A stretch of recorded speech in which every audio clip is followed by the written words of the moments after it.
Minha cunhada roubou os nomes de todos os bebês que perdi em abortos espontâneos e os deu aos filhos dela. Depois, envenenou minhas vitaminas pré-natais para provocar outro aborto, e ela ainda achou que eu não iria arruinar a vida dela depois de tudo que ela fez. Por anos eu fui infértil, mas não qualquer infértil. Eu era a infértil da falsa esperança. Veja bem, eu tinha tido 3 abortos espontâneos, todos no segundo trimestre. Felizmente, todo mundo foi muito solidário, exceto a minha cunhada. E isso porque a primeira vez que chorei no colo dela, ela acariciou meu cabelo e me disse que sempre estaria lá por mim. Ela me disse que quando minha sobrinha, a bebê dela, nascesse, eu seria a madrinha.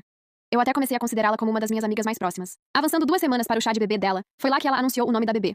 Assim que ela disse, a bile subiu na minha garganta. Era Faye. Exatamente o mesmo nome da minha filha, que não nasceu. Bem, não é como se você fosse usar. Foi tudo o que ela disse quando eu a confrontei. Tudo isso enquanto guinchava como um porco sendo incendiado. As palavras dela pareceram punhais. Meu marido se aproximou para perguntar o que estava acontecendo. Eu contei a ele, mas em vez de ficar bravo, ele apenas riu. Bem, os homens podem ser bem sem noção às vezes. Então esperei até estarmos na viagem de carro para casa para reexplicar a situação. Meu marido era o amor da minha vida, mas ele também era passivo, devido a ter crescido como o bode expiatório da família deles. O tipo de pessoa que seria assaltada na rua e pediria desculpas por não ter mais dinheiro para dar. É apenas o jeito dela, querida. Ele disse com um suspiro. Então, eu disse a mim mesma que pelo menos o nome da minha filha que não nasceu poderia viver na bebê de outra pessoa, e me concentrei em aumentar minha fertilidade sendo uma princesa do pilates saudável. Mas nunca funcionou. A segunda perda e a vingança de Lexativa. 1 ano e meio depois, outro bebê morreu no meu ventre. Algumas semanas depois, eu estava no corredor de uma farmácia Walgreens, quando vi. Minha cunhada tinha feito uma postagem para comemorar seu segundo filho. A legenda dizia, bem-vindo bebê James, obrigada a Emma pela inspiração do nome. A perda dela é o meu ganho, seguido pelo emoji de grávida e o emoji de caveira.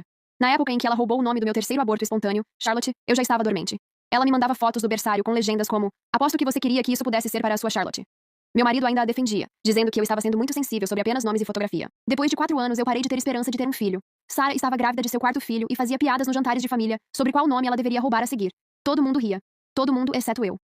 Naquela noite, algo dentro de mim se partiu. Se ela queria outro nome, eu daria a ela um que ela nunca esqueceria. Esperei até a próxima reunião de família e desabei em lágrimas. Eu disse a Sarah, em particular, que havia descoberto algo incrível no diário da minha falecida mãe, um nome do meio secreto que ela nunca contou a ninguém. Lexativa, eu disse. Significava criança sagrada, em um dialeto antigo. Eu até criei páginas falsas de diário e mostrei a ela um painel do Pinterest sobre homenagear avós falecidos através de nomes de bebês. Sarah pegou o nome e foi com tudo. Ela anunciou em todos os lugares que chamaria sua filha de Lexativa Rose para honrar a história oculta da nossa família. E esse plano de vingança era bom o suficiente para mim até 8 meses depois, quando o universo me jogou uma bola curva. Eu estava grávida. Tipo, grávida do 3º trimestre. Eu quase chorei de alegria. Sem mais memoriais, sem mais me perguntar se havia algo profundamente errado comigo. Eu e meu marido estávamos esperando para anunciar, não querendo criar falsas esperanças. E naquela mesma semana recebemos a mensagem. Era a Sarah nos convidando para o chá de bebê dela. O chá de bebê e a revelação. Eu usei um vestido esvoaçante que escondia tudo. Meu marido apoiou minha decisão, não dando a mínima mais. Sarah tinha caprichado neste chá, maior que qualquer outro anterior. A família toda estava lá, mais as seguidoras do blog de maternidade dela, que vinham acompanhando a jornada da bebê Lexativa por meses. Sarah estava no meio do discurso dela sobre descobrir esse nome sagrado de família quando eu me levantei. Na verdade, Sarah, eu também tenho algo a compartilhar. Eu disse, alisando meu vestido sobre a minha agora óbvia barriga. A sala ficou em silêncio mortal. A boca da Sarah ficou aberta no meio da frase. Minha sogra deixou cair a taça de champanhe. 29 semanas hoje, eu anunciei, embalando minha barriga. Queríamos ter certeza dessa vez. A sala explodiu em gritos e parabéns. O rosto de Sarah perdeu toda a cor. Foi aí que meu marido, o santo da família, se levantou e levantou a mão. Sarah, você estava dizendo algo sobre Lexativa, sobre toda aquela pesquisa que você fez. O rosto de Sarah tinha ido do branco ao vermelho. Sim, é. Significa criança sagrada em antigo... Isso é tão estranho. Ele a interrompeu puxando o celular. Porque quando eu pesquiso Lexativa no Google, tudo o que eu encontro são sites médicos sobre alívio da prisão de ventre. Eu tive que segurar meu nariz para me impedir de rir. O resto da sala ficou em silêncio. Eu agarrei a mão do meu marido e saí. Foi um momento de orgulho para nós 3. O envenenamento e a busca por provas. Mas eu estava dormindo profundamente às 4h da manhã, quando senti uma dor aguda no meu estômago. Uma que eu já havia sentido 3 vezes antes. Eu e meu marido corremos para o hospital, mas eu já sabia a verdade. Foi um aborto espontâneo.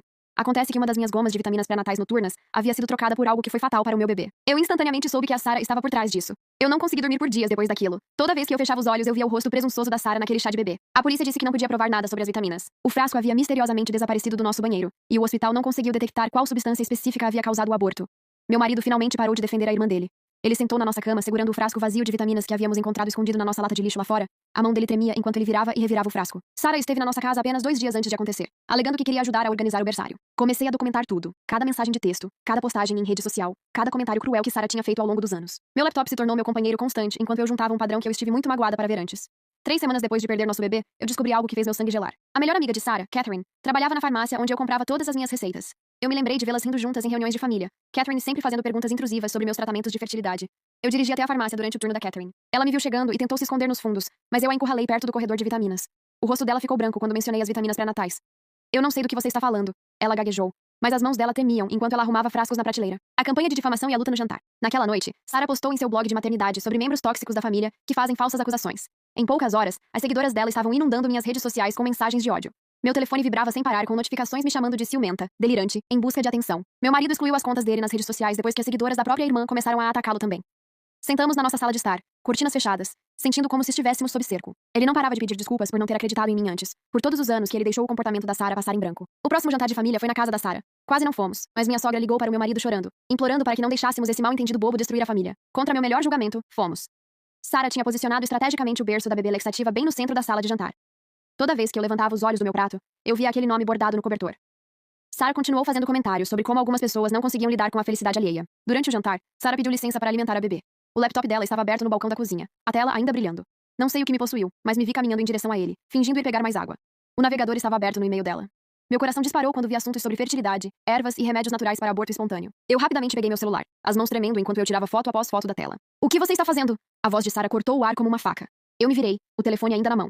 Ela se atirou para pegá-lo, mas eu recuei. Lutamos na cozinha dela, as unhas dela cravando no meu pulso enquanto ela tentava pegar meu telefone. Me dá isso! Ela sibilou. Mas eu segurei firme. Meu marido ouviu a comoção e entrou correndo. Pela primeira vez na vida dele, ele viu a máscara da irmã cair completamente. O rosto dela estava contorcido de raiva, nada parecido com a persona doce que ela costumava usar. Ela está tentando roubar meu telefone! Sarah rapidamente mudou de tática, lágrimas aparecendo de repente. Ela ficou louca, bem como eu disse a todos vocês. Mas meu marido já tinha visto os arranhões no meu pulso, o olhar selvagem nos olhos da irmã. Ele se colocou entre nós, e por uma vez, não tomou o lado dela. Nós estamos indo embora, ele disse calmamente, pegando minha mão. As lágrimas de Sarah secaram instantaneamente. Ótimo, fuja como sempre, mas todo mundo vai saber a verdade sobre ela. A escalada dos ataques e a sabotagem da adoção. Dirigimos para casa em silêncio, meu pulso latejando onde ela tinha me arranhado. Mostrei ao meu marido as fotos que consegui tirar. O rosto dele ficava mais pálido a cada imagem. Na manhã seguinte, o blog de maternidade de Sarah apresentava uma longa postagem sobre como lidar com familiares mentalmente instáveis. Ela alegou que eu a havia atacado na própria casa dela, que eu vinha fingindo minhas gravidezes por atenção o tempo todo. Ela até postou uma foto sua com um pequeno hematoma no braço, embora eu nunca a tivesse tocado. As seguidoras dela engoliram tudo. Comentários choveram sobre o quão forte ela era, quão terrível devia ser ter uma cunhada tão tóxica. Algumas até começaram a usar a hashtag Justice for Sarah, justiça para Sarah. Minha sogra ligou em poucas horas. Você precisa se desculpar, ele disse, Sissi, nem mesmo perguntando a minha versão da história. Isso foi longe demais. A Sarah está considerando pedir uma ordem de restrição. Ela envenenou meu bebê, não consegui evitar gritar. Não seja ridícula, minha sogra rebateu bruscamente. A Sarah nunca faria algo assim. Você claramente está tendo algum tipo de colapso. Talvez devesse procurar ajuda.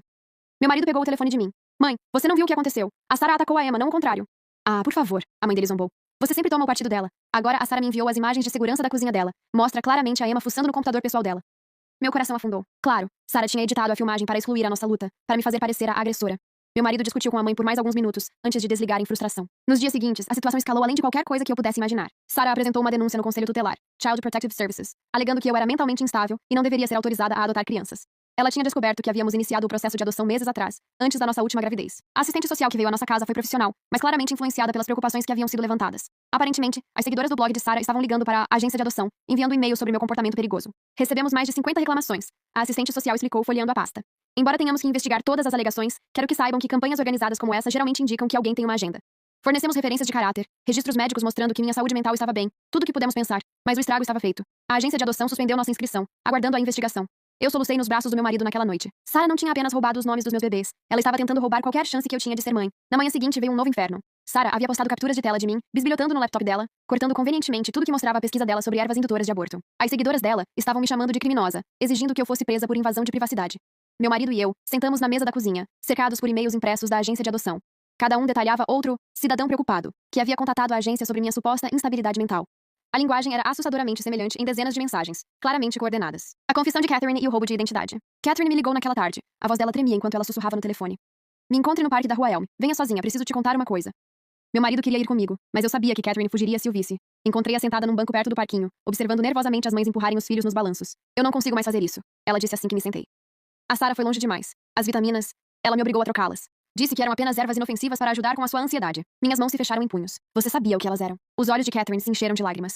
Ela tinha sujeira sobre mim. Eu estava desviando comprimidos da farmácia, apenas remédios de ansiedade para mim mesma. Nada sério. Mas ela descobriu de alguma forma e ameaçou me denunciar a menos que eu a ajudasse. Puxei meu telefone para gravar, mas Catherine agarrou meu pulso.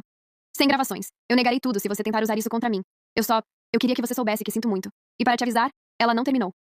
Como assim ela não terminou? Catherine olhou em volta nervosamente. Ela tem roubado sua correspondência. Tem cópias de toda a sua papelada de adoção. Ela sabe qual agência vocês estão usando, quem é a sua assistente social. Tudo. Meu sangue gelou. Estávamos nos perguntando por que algumas de nossas correspondências pareciam sumir. Catherine se levantou para sair, mas eu agarrei o braço dela. Você tem que contar a alguém. A polícia, a agência de adoção, a qualquer um. Ela se desvencilhou de mim. Eu não posso perder meu emprego. Eu tenho filhos também. Ela saiu apressada, me deixando sozinha no banco. Naquela noite, meu marido instalou câmeras de segurança ao redor da nossa casa. Trocou todas as fechaduras e pediu para que nossa correspondência fosse encaminhada para uma caixa postal. Parecia que estávamos nos preparando para a guerra. O jantar de ação de graças e a fraude médica. O próximo passo da Sarah veio no jantar de ação de graças. A família inteira se reuniu na casa da minha sogra. A tensão espessa o suficiente para ser cortada com uma faca. Sarah chegou atrasada, fazendo uma entrada triunfal com todos os 4 filhos, vestidos com roupas combinando. Durante o jantar, ela continuou fazendo comentários pontuais sobre pessoas que não conseguem desapegar do passado e sobre a importância do tratamento de saúde mental. A mandíbula do meu marido ficava mais tensa a cada provocação, mas ele permaneceu calado. Então, enquanto estávamos tirando os pratos de sobremesa, Sarah se levantou e bateu na taça de vinho. Eu tenho um anúncio. A sala ficou em silêncio. A mão de Sarah foi para a barriga dela, naquele gesto familiar que eu havia feito tantas vezes antes. Estamos esperando de novo, e eu já escolhi o nome perfeito. Minha sogra suspirou de alegria. Oh, Sarah, que maravilhoso. Sim, Sarah continuou, os olhos travados nos meus. Se for uma menina, vamos chamá-la de Margaret. Em homenagem à falecida e querida mãe da Emma. A sala girou. Minha mãe havia morrido há apenas 6 meses. O nome dela era a última coisa sagrada que me restava. Eu me levantei tão rápido que minha cadeira caiu para trás. Você não ousaria, eu sussurrei. O sorriso de Sarah era puro veneno. Por que não? É um nome tão lindo e alguém deveria usá-lo, já que você claramente não pode. Meu marido também estava de pé agora. Já chega, Sarah. Você cruzou todos os limites. Será? A voz de Sarah subiu para um grito agudo. Ela é quem invadiu o meu computador. Ela é quem está espalhando mentiras sobre mim. Eu só estou tentando honrar as tradições da família, não roubando os nomes de bebês mortos. A voz do meu marido era mortalmente quieta. A sala explodiu. Meu sogro começou a gritar sobre manter a paz. O marido de Sarah parecia confuso, perguntando o que realmente estava acontecendo. As crianças começaram a chorar. No caos, Sarah pegou o telefone dela e começou a transmitir ao vivo para o blog dela. Seguidoras, vocês podem ver como eu estou sendo atacada na minha própria família. Ela disse para a câmera. Tudo porque eu quero honrar a mãe da minha cunhada. Meu marido pegou minha mão. Nós estamos indo embora. Enquanto íamos para a porta, Sarah gritou. Ah, Emma, talvez você queira checar com a agência de adoção. Ouvi dizer que eles receberam algumas informações muito interessantes sobre o seu histórico de saúde mental. Dirigimos para casa em silêncio, nós dois irritados demais para falar. Quando chegamos, havia uma mensagem na secretária eletrônica da nossa assistente social da adoção, pedindo que ligássemos com urgência. Minhas mãos tremiam enquanto eu discava o número. A voz da assistente social estava cuidadosamente neutra, enquanto explicava que eles haviam recebido documentação, sugerindo que eu havia sido hospitalizada por problemas psiquiátricos várias vezes. Isso não é verdade, eu disse, minha voz falhando. Nunca fui hospitalizada por nada além dos meus abortos espontâneos. Eu entendo, ela disse, mas precisamos investigar essas alegações. Você pode fornecer seu histórico médico completo? Depois que desliguei, meu marido me encontrou soluçando no chão do nosso quarto. Ele me segurou enquanto eu chorava, sussurrando promessas de que lutaríamos contra isso. A Sarah não venceria. No dia seguinte, fomos ao hospital para solicitar meus prontuários médicos. A administradora abriu meu arquivo, depois franziu a testa.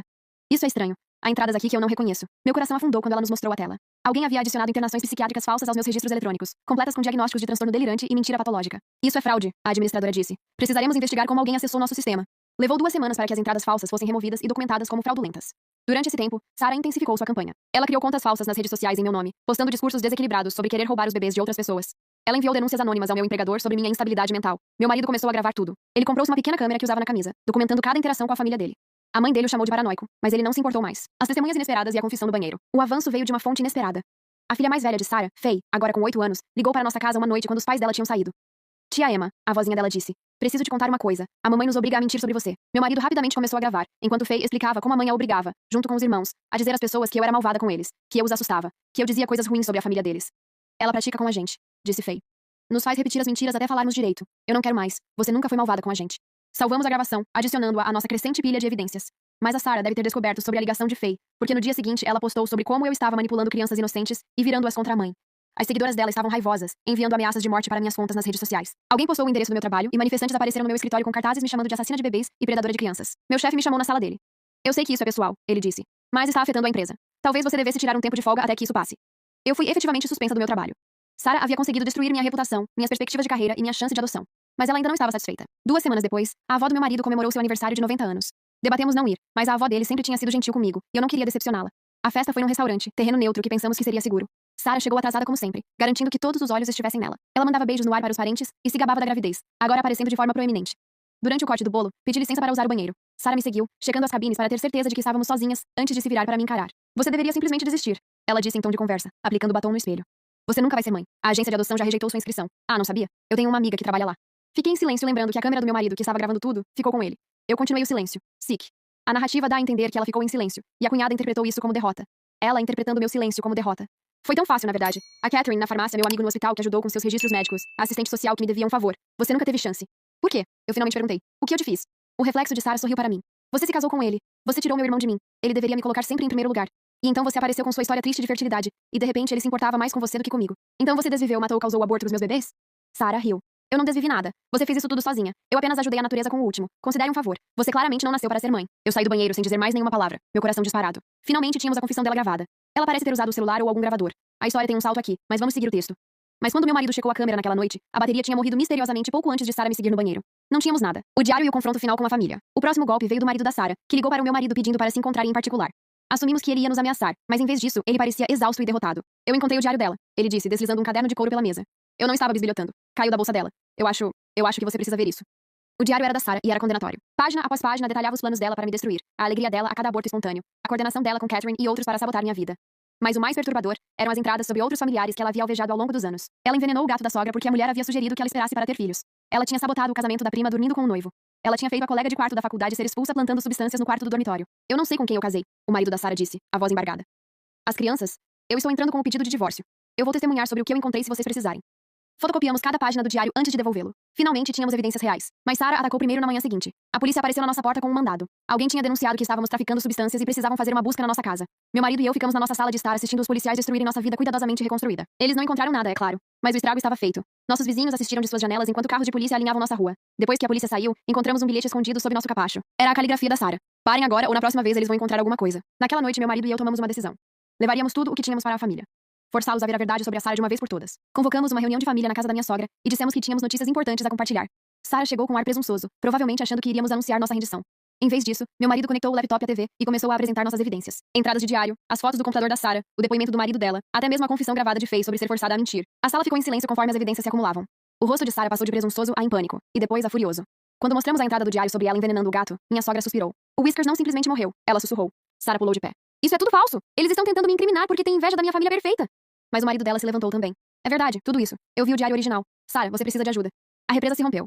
Outros membros da família começaram a compartilhar suas próprias histórias sobre a crueldade de Sarah ao longo dos anos. O padrão de comportamento dela se tornou inegável. A máscara de Sarah finalmente se estilhaçou por completo. Ela gritou com todos, chamando-os de mentirosos e traidores. Ela pegou um vaso e jogou na parede, enviando vidro estilhaçado pela sala. Vocês querem me destruir? Ela gritou para mim. Sua bruxa estéril. Você nunca vai ter o que eu tenho. Nunca. O filho mais velho dela, James, começou a chorar.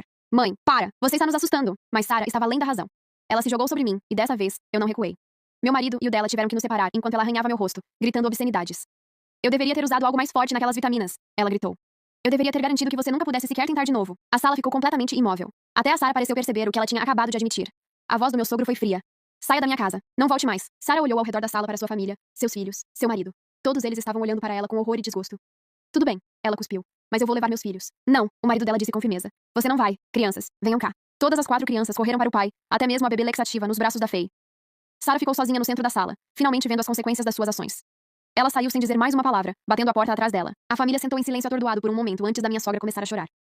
Sinto muito, ela soluçou, alcançando minha mão. Eu deveria ter acreditado em você. Todos aqueles bebês, sinto muito. As consequências e a adoção dos gêmeos. As consequências foram rápidas. Catherine, apavorada em perder sua licença de farmacêutica, se apresentou com uma confissão completa sobre a troca das minhas vitaminas. Ela forneceu recibos, mensagens de texto de Sarah, tudo o que era necessário para provar o que havia acontecido. O marido de Sarah entrou com um pedido de custódia de emergência e uma ordem de restrição.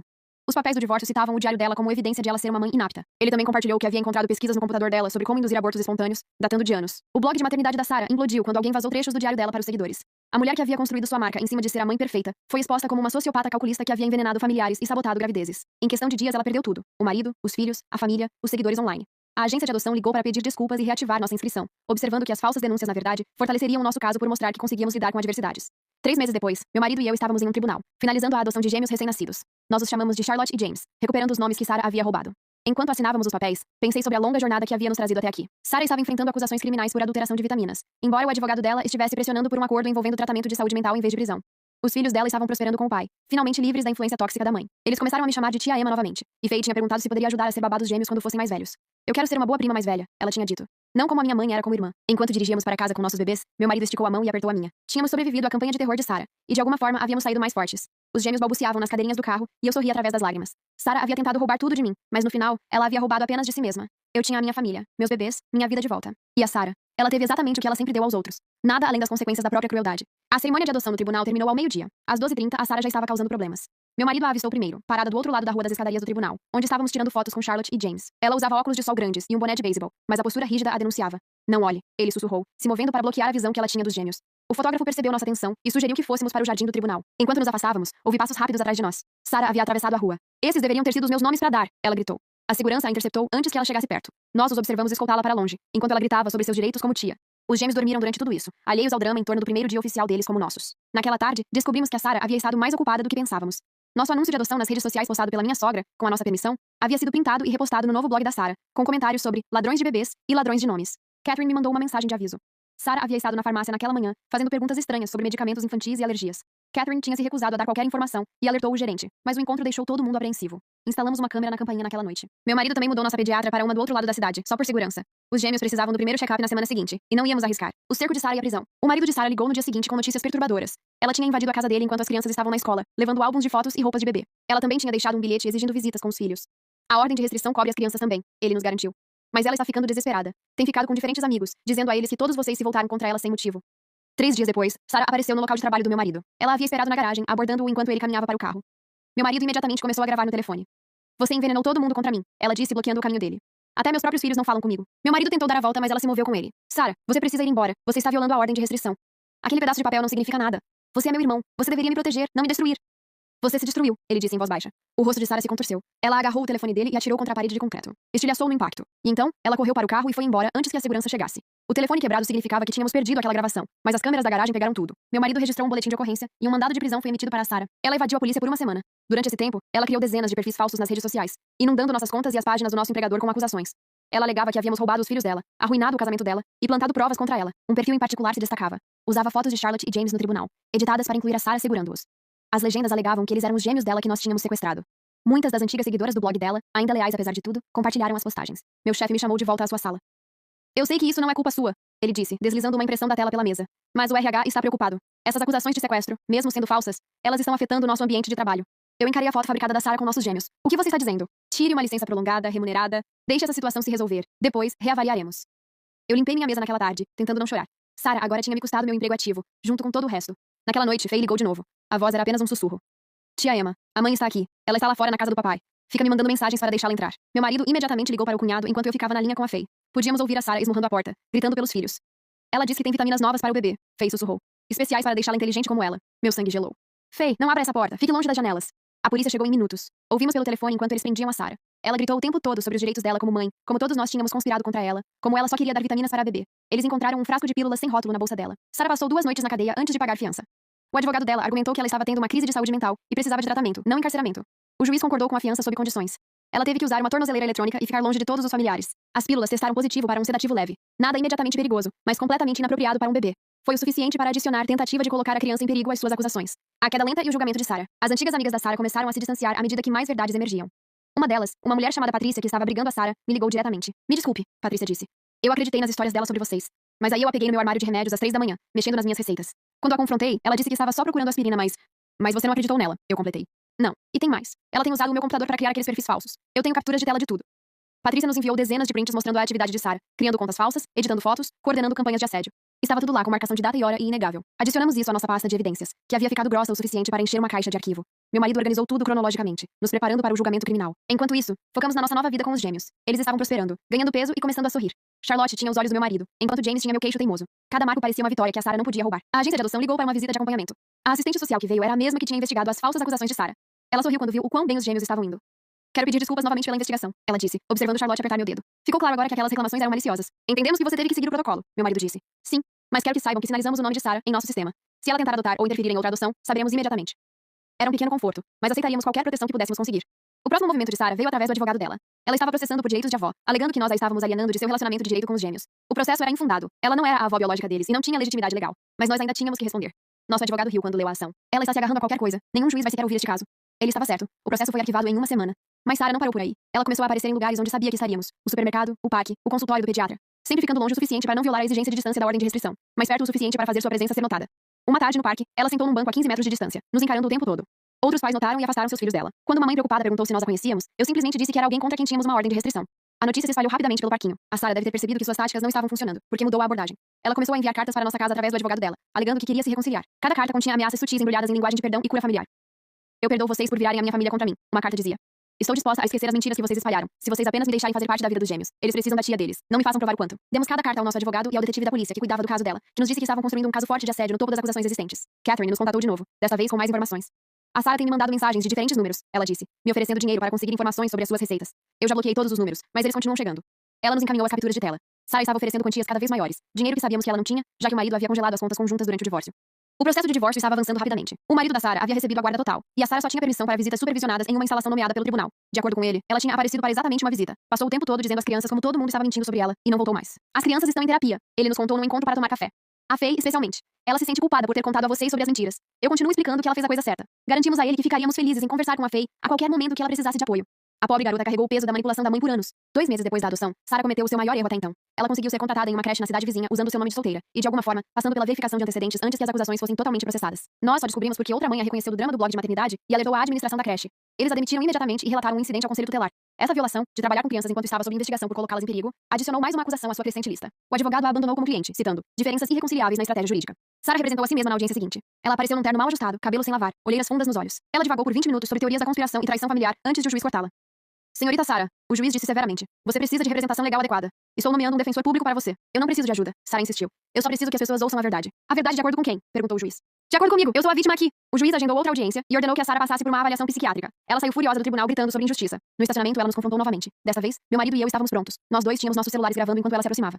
Aproveite-os enquanto você pode. Ela sibilou, apontando para os gêmeos nas cadeirinhas. Vocês acham que venceram, mas eu sei de coisas. Eu sei qual fórmula vocês compram, quais fraldas usam, onde os levam para passear. Sarah, você está sendo gravada. Meu marido disse calmamente. E você está violando a ordem de restrição. Ela riu, um som destituído de sanidade. Ordem de restrição? Você quer dizer aquela piada de papel? Eu já a violei uma dúzia de vezes. Seguir vocês é fácil quando são tão previsíveis. Obrigada pela confissão, eu disse encerrando a gravação. O rosto dela ficou branco ao perceber o que tinha feito. Ela se virou e correu para o carro, mas a segurança do tribunal já estava se aproximando. Eles a detiveram até a polícia chegar. Dessa vez, a fiança foi revogada. Sarah aguardaria o julgamento da cadeia. O juiz citou sua confissão de múltiplas violações da ordem de restrição e o padrão crescente de comportamento como motivos para mantê-la presa. A nova irmãzinha, o marido dela, trouxe as crianças para nos visitar na semana após a prisão da Sarah. Foi a primeira vez que viram os gêmeos pessoalmente. Faye foi gentil e doce com eles, enquanto James e as outras crianças foram curiosos, mas cuidadosos. A mamãe está na cadeia? O pequeno James perguntou ao pai. Sim, amigão. Ela fez algumas escolhas ruins. É nossa culpa? Charlotte perguntou com seu rosto de 7 anos enrugado de preocupação. Não, querida. Nada do que a mamãe fez é culpa de vocês. Ela está doente da mente e precisa de ajuda. As crianças pareceram aceitar essa explicação. Eles brincaram com os brinquedos dos gêmeos e ajudaram a dar as mamadeiras. Foi um vislumbre de como as reuniões de família poderiam ter sido, se a Sarah não tivesse envenenado tudo com seu ciúme. Minha sogra apareceu mais tarde naquela semana. Ela tinha envelhecido anos nos últimos meses, o estresse das ações de Sarah pesando fortemente sobre ela. Eu falei com ela de alguma forma, ela disse observando os gêmeos dormirem. Eu devo ter falhado. Pessoas normais não fazem o que ela fez. Doença mental não significa que você falhou como mãe. Meu marido disse a ela gentilmente. A Sarah fez escolhas ruins. A culpa é dela, não sua. Passamos a tarde olhando álbuns de fotos antigos, fotos da Sarah criança, sorridente e aparentemente normal. Minha sogra apontou momentos que agora ela reconhecia como sinais de alerta. A raiva da Sarah quando não ganhava um jogo. Sua manipulação de primos mais novos. A doença misteriosa de uma colega que tinha concorrido contra ela para presidente de classe. Eu sempre dava desculpas. Minha sogra admitiu. Dizia que ela era competitiva, determinada. Eu nunca quis ver o que realmente estava ali. O julgamento criminal foi marcado para 6 meses depois. O defensor público de Sarah estava tentando construir uma defesa baseada em insanidade, mas o promotor sentia-se confiante de que as evidências eram contundentes. Do depoimento de Catherine aos registros do diário, passando pelas próprias confissões gravadas de Sarah. Entramos em uma nova rotina. Visitas ao parque sem olhar por cima dos ombros, idas ao médico sem medo de adulterações, jantares em família onde o nome da Sarah raramente surgia. Os gêmeos cresciam a cada dia, suas personalidades emergindo. Charlotte era séria, estudando tudo com foco intenso. James era todo sorrisos e risadas, encantando todos que conhecia. Eles eram perfeitos, e eram nossos. E a Sarah não podia tocá-los. Lá de trás das grades, a creche onde Sarah tinha trabalhado brevemente, nos enviou uma carta. Eles estavam implementando novos procedimentos de checagem de antecedentes devido ao que havia acontecido. Também nos ofereceram creche gratuita, caso precisássemos. A maneira deles de pedir desculpas pela falha de segurança. Recusamos educadamente. Os gêmeos ficariam com a família ou amigos de confiança quando necessário. A confiança era conquistada lentamente hoje em dia. Catherine mandou uma última mensagem. Estou me mudando. Emprego novo, estado novo. Preciso recomeçar onde ninguém sabe o que eu fiz. Sinto muito novamente. Cuidem desses bebês. Eu não respondi. Algumas pontes, uma vez queimadas, não podiam ser reconstruídas. Aos 5 meses da prisão da Sarah, recebemos uma notícia inesperada. Ela estava grávida. Aparentemente, ela estava saindo com alguém antes de ser presa, e agora enfrentaria o parto na prisão. O marido dela estava devastado. Aquelas crianças não merecem mais um irmão nascendo nessa bagunça, ele disse. E quem sabe o que ela tomou enquanto estava grávida, ela não estava estável. A gravidez adicionou outra camada de complexidade ao julgamento. O advogado dela pressionou ainda mais a defesa de insanidade, argumentando que nenhuma mulher sã cometeria crimes enquanto grávida. O promotor rebateu afirmando que as ações calculadas da Sarah mostravam clara premeditação, não insanidade. Assistimos a cada audiência preliminar, sentados em silêncio no fundo, testemunhando. Sarah ficava maior e mais desgrenhada a cada aparição. Ela nos encarava com ódio nu, as mãos algemadas sobre a barriga crescente. Durante uma audiência, ela explodiu. Eles roubaram minha vida, ela gritou, apontando para nós. Meus bebês, minha família, tudo. E agora eles sentam lá me julgando. O juiz ordenou que ela fosse removida da sala do tribunal. Enquanto os guardas a escoltavam, ela se virou mais uma vez. A Charlotte e o James deveriam ser meus. A sala ficou em silêncio após a explosão dela. Até mesmo o advogado dela parecia derrotado. Um mês antes do julgamento, Sarah entrou em trabalho de parto. O bebê, uma menina, nasceu saudável apesar dos medos de todos. Sarah a chamou de Emma. Minhas mãos tremeram quando ouvi. Mesmo agora, mesmo depois de tudo, ela estava tentando me machucar usando o meu nome para a filha dela, concebida no caos e nascida sob custódia. O serviço social levou a bebê Emma imediatamente. Sarah não tinha direito sobre ela, dada sua situação atual e acusações. A bebê foi para um lar temporário enquanto o Estado decidia sobre a colocação permanente. O marido da Sarah cogitou ficar com ela, mas acabou decidindo contra. Meus filhos já passaram por muita coisa, ele explicou. Não posso trazer para casa a meia-irmã deles como um lembrete constante do colapso da mãe deles. O julgamento final. O julgamento começou numa manhã fria de fevereiro. Charlotte e James tinham 11 meses de idade, andando e balbuciando suas primeiras palavras. Nós os deixamos com meu sogro e tomamos nossos lugares no tribunal. Sarah entrou acorrentada, seu corpo pós-parto envolto em um macacão laranja. Ela tinha perdido peso desde o parto, com o rosto encovado e abatido. Ela nos encontrou imediatamente na plateia, o olhar inabalável. Catherine testemunhou primeiro, contando como a Sarah a havia chantageado para trocar minhas vitaminas. Ela desabou em choro durante o interrogatório, mas se manteve firme em sua história. A farmácia já havia revogado a licença dela. Esse depoimento era parte do acordo judicial dela. O marido da Sarah foi a seguir, apresentando o diário e descrevendo anos de comportamento manipulador aos quais ele fora cego. Ele compartilhou histórias sobre a escalada de crueldade da Sarah para com membros da família, a obsessão dela por controle, a incapacidade de aceitar qualquer suposta ofensa. Quando foi a minha vez de testemunhar, falei de forma clara e calma sobre os nomes roubados, as vitaminas envenenadas, a destruição sistemática da minha vida. Eu mostrei fotos dos gêmeos, saudáveis e prosperando, apesar das tentativas da Sarah de impedir a existência deles. Ela queria que eu sofresse. Eu disse, encontrando o olhar de Sarah, porque eu tinha algo que ela não podia controlar: o amor e a lealdade do irmão dela. O advogado da Sarah tentou me pintar como vingativa, sugerindo que eu tinha orquestrado tudo para roubar a vida de Sarah. Mas as provas falavam mais alto do que as teorias dele. A promotoria apresentou tudo: os e-mails, as contas falsas nas redes sociais, os prontuários médicos adulterados, a campanha de assédio. Eles reproduziram as gravações das ameaças e confissões de Sarah. Mostraram ao júri as pílulas sem rótulo que ela havia levado à casa dos filhos. Sarah testemunhou em sua própria defesa, contra o conselho de seu advogado. Ela divagou sobre conspirações e traição, alegando que eu estava planejando destruí-la desde o dia em que conheci o irmão dela. Ela insistiu que as vitaminas eram para me ajudar, que os nomes eram coincidências, que todos estavam mentindo. Eu sou uma boa mãe. Ela insistiu com lágrimas escorrendo pelo rosto. Eles levaram meus bebês porque têm inveja do que eu tinha. O interrogatório do promotor foi brutal. Ele a fez passar por cada peça de evidência, forçando-a a confrontar as próprias palavras e ações. A história de Sarah mudava a cada pergunta, as contradições se acumulando. Finalmente ele perguntou: você adulterou ou não as vitaminas pré-natais da Emma? Sarah ficou em silêncio por um longo momento. E então, em voz baixa: ela não merecia ser mãe. O tribunal entrou em erupção. O juiz pediu ordem enquanto o advogado de Sarah colocava a cabeça entre as mãos. Ela tinha acabado de confessar no banco das testemunhas. As alegações finais foram breves, as evidências eram contundentes, a confissão condenatória. O júri deliberou por menos de 2 horas, culpada de todas as acusações. Sarah não demonstrou emoção enquanto o veredito era lido. Ela olhava direto para frente, o rosto inexpressivo. O juiz marcou a sentença para o mês seguinte. Do lado de fora do tribunal, os repórteres aguardavam. Passamos por eles sem comentar. Não havia nada a dizer. A justiça havia sido feita, mas não trazia alegria. Uma família fora destruída. Crianças estavam sem mãe. E uma menininha chamada Emma crescia em um lar temporário. A audiência de sentença foi mais silenciosa. Sarah parecia medicada, seus movimentos lentos e deliberados. Testemunhas de caráter falaram de ambos os lados. Os filhos dela não compareceram. O juiz a condenou a 15 anos, com possibilidade de liberdade condicional em 7. Ela cumpriria a pena em uma instituição com um programa de saúde mental. Era mais brando do que o promotor queria, mas mais duro do que o advogado dela esperava. Enquanto os guardas a levavam, Sarah se virou uma última vez. Cuide da minha Emma, ela disse suavemente. Não sei se ela estava se referindo a mim ou a bebê. Talvez a ambas. Talvez a nenhuma. Um novo começo, a adoção de Emma. Dirigimos para casa até nossos gêmeos, que nos receberam com sorrisos e braços estendidos. Charlotte havia aprendido a dizer mamãe, enquanto estivemos fora. James demonstrou sua nova habilidade de empilhar blocos. Naquela noite, depois que os gêmeos estavam dormindo, meu marido e eu nos sentamos na nossa varanda. As estrelas estavam brilhantes, o ar puro. Não falamos sobre o julgamento, ou sobre a Sarah, ou sobre os anos de dor. Nós apenas sentamos juntos, respirando a paz. 2 semanas depois, recebemos uma ligação do serviço social. A bebê Emma precisava de uma colocação permanente. Nós consideraríamos adotá-la? Meu marido e eu olhamos um para o outro, depois para nossos gêmeos brincando no chão. Charlotte estava tentando alimentar James com um carrinho de brinquedo enquanto ele ria. Eles estavam tão felizes, tão inocentes. Vamos pensar a respeito, eu disse à assistente social. Naquela noite nós conversamos por horas. Nós poderíamos criar a filha da Sarah? Poderíamos olhar para ela todos os dias e não ver a mãe dela? Poderíamos negar a uma bebê inocente um lar amoroso por causa de quem deu a luz a ela? No final, o amor venceu. A bebê Emma se juntou à nossa família 3 meses depois. Nós mantivemos o primeiro nome dela, mas demos um novo nome do meio: Hope, Esperança. Os filhos de Sarah visitavam frequentemente. Eles adoravam os 3 bebês, especialmente a Faye, que levava a sério seu papel de prima mais velha. O pai deles começou a namorar uma mulher gentil, que tratava bem as crianças. A cura era lenta, mas acontecendo. Minha sogra encontrou a paz em ser avó. Ela mimava todas as crianças igualmente, compensando o tempo perdido. Ela nunca mencionava a Sarah a menos que perguntassem, e mesmo assim, apenas brevemente. Ela está recebendo ajuda. Era tudo o que ela dizia. Isso é o que importa agora. Eu voltei ao trabalho quando os gêmeos completaram 2 anos. Meu chefe me recebeu de volta com uma promoção, reconhecendo como eu tinha lidado profissionalmente com uma situação impossível. Meus colegas de trabalho fizeram uma pequena festa completa com fotos dos bebês na minha mesa. A vida se estabeleceu num novo normal. 3 crianças com menos de 3 anos era o caos, mas um caos lindo. Emma cresceu sem se parecer em nada com sua mãe biológica. Era só sorrisos brilhantes e natureza gentil. Os gêmeos a aceitaram como irmã sem questionar. Contamos a eles a verdade de formas apropriadas para a idade à medida que cresceram. Sobre as famílias serem complicadas, sobre doença mental, sobre escolher o amor ao invés do ódio, sobre como às vezes as pessoas que deveriam te amar não conseguem, mas que isso não significa que você não seja digno de amor. Catherine escreveu uma vez uma longa carta de desculpas e atualizações sobre a nova vida dela. Ela estava na terapia, trabalhando em um hospital, tentando reparar suas escolhas. Eu escrevi de volta uma vez, desejando-lhe o bem. Alguns perdões levam tempo. O ex-marido da Sarah casou-se novamente quando seu caçula completou 10 anos. O casamento foi pequeno, mas alegre. Todas as 4 crianças estavam na festa de casamento, radiantes de felicidade. Elas haviam encontrado estabilidade novamente. Recebíamos atualizações ocasionais sobre a Sarah pelo advogado dela. Ela estava tomando a medicação, frequentando terapia, trabalhando na biblioteca da prisão.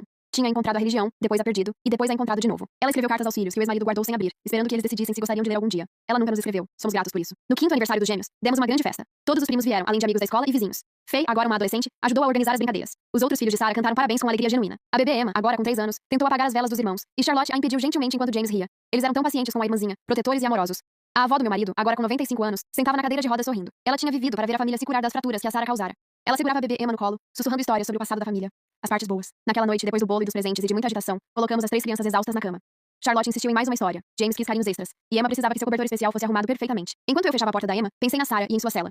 Será que ela pensava nos filhos que perdera por causa das próprias ações? Ela se arrependia do caminho que havia escolhido? Ela algum dia aceitou a responsabilidade? Eu nunca saberia, e estava tudo bem. A jornada dela era apenas dela agora. Meu marido me encontrou no corredor, me puxando para um abraço. Tínhamos sobrevivido ao impossível e construído algo bonito das cinzas. Nossos filhos estavam felizes, saudáveis e amados. Isso era o que importava. A manhã seguinte trouxe o caos habitual. Cereal derramado, sapatos perdidos, discussões sobre brinquedos, a vida familiar normal. Charlotte ajudou Emma a encontrar o vestido favorito enquanto James dava o café da manhã pro cachorro. Eles eram crianças boas, crianças gentis. Apesar de, ou talvez por causa de sua história de origem. Meu telefone vibrou com uma mensagem da Faye. Posso ser a babá neste fim de semana? Quero praticar para quando eu tiver filhos um dia. Eu sorri e digitei de volta, sim. O ciclo familiar continuava, mais saudável agora, construído na verdade e na escolha ao invés de manipulação e dor. Sarah havia tentado nos destruir com seu ciúme e crueldade. Em vez disso, ela havia criado uma família maior e mais forte, unida pelo amor e pela resiliência. Os filhos biológicos dela prosperavam sem o veneno dela. A bebê dela crescia cercada pelo amor que ela tinha tentado negar aos outros e a nós. Tínhamos tudo o que ela sempre quis. Não porque tínhamos roubado, mas porque tínhamos conquistado através da paciência, da perseverança e da escolha de amar, mesmo quando doía. Os gêmeos começaram o jardim de infância naquele outono. Charlotte organizou seus materiais com precisão militar, enquanto James encantou sua professora em minutos. Emma os observou partir com lágrimas, contando os dias até poder se juntar a eles. Ficamos no ponto de ônibus, 3 pais acenando. Meu marido apertou minha mão quando o ônibus se afastou. Nós conseguimos. Apesar de tudo, nós conseguimos. Naquela tarde, enquanto Emma tirava um cochilo, eu finalmente abri a caixa que havia guardado no nosso armário. Dentro estavam as fotos de ultrassom dos nossos bebês perdidos, aqueles cujos nomes a Sarah havia roubado. Olhei para cada uma, lembrando a esperança e o coração partido que representavam. Então adicionei novas fotos. Charlotte, James e Emma brincando juntos. A vida da perda, a alegria da tristeza. Uma família das cinzas da destruição de outra pessoa. Fechei a caixa e aguardei. O passado era honrado, mas não remoído. O presente exigia muita atenção, muito amor, muita vida para perder tempo com o que poderia ter sido. Lá embaixo, Emma estava acordada, pedindo lanchinhos. Desci as escadas para encontrá-la, pronta para o que viesse a seguir. Havíamos sobrevivido ao pior da Sarah. Todo o resto era apenas a vida. Uma vida bagunçada, linda e comum. E isso era mais do que suficiente. Obrigado por assistir até o final. Não se esqueça de deixar o seu like, comentar e, claro, se inscrever no canal.